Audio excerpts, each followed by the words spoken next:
Alright then, looking over a report earlier, drawing attention to what is being called a mental health crisis in Gaza. The Israeli siege of Gaza has lasted for 9 years.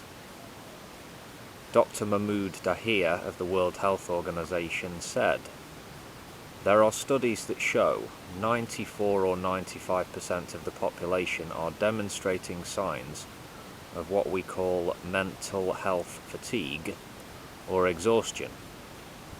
I don't find that surprising at all, quite frankly.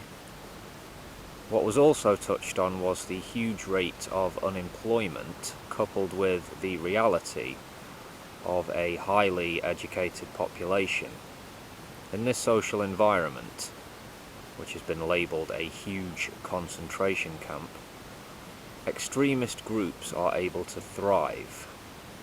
And I'm sure that under these circumstances you will get people who will join groups which they never would even have thought of allying themselves with if they lived in a part of the world which wasn't a prison. But in Gaza, the nightmare is reality.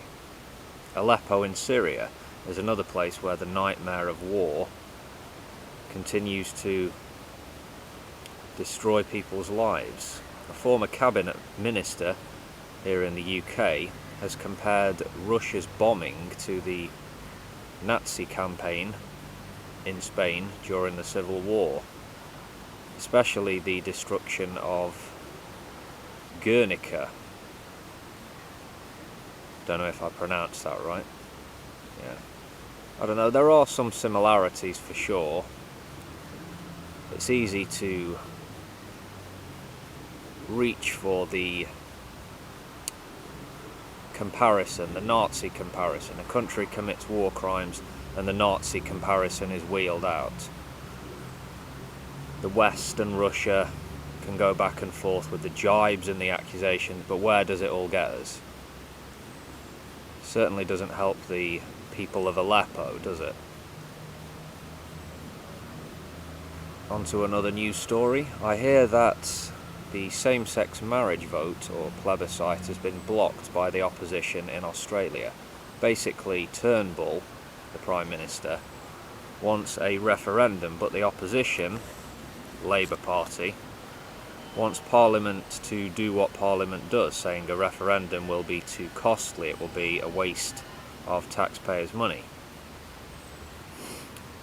Whichever way the Aussie government and Parliament goes on this, in terms of procedure, I say, come on folks, do the right thing, legalise same-sex marriage. The arguments against it are weak and small-minded. Be on the right side of history, Australia.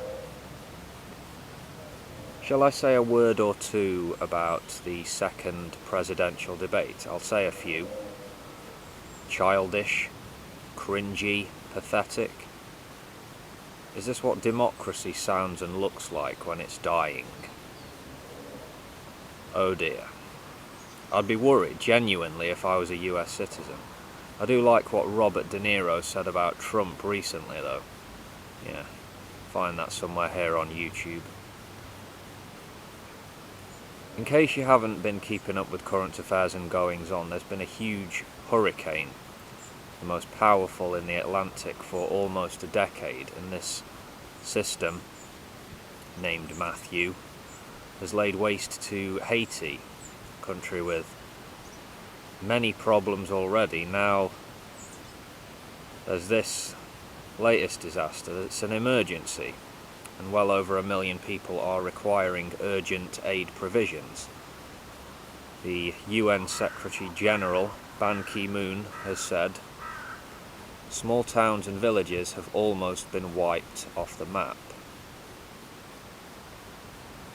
So the UN has launched a flash appeal looking to cover Haiti's short-term needs, but the cleanup and rebuilding operation is going to be huge. There's already a big cholera problem in Haiti due to people consuming contaminated food and water. Now, the after effects of this hurricane could lead to a serious worsening of that crisis. Final news story. In Colombia, the government is starting formal peace talks with the National Liberation Army, which I understand is the second largest rebel group in the country after FARC. A peace deal with that group was recently rejected by the Colombian people in a referendum.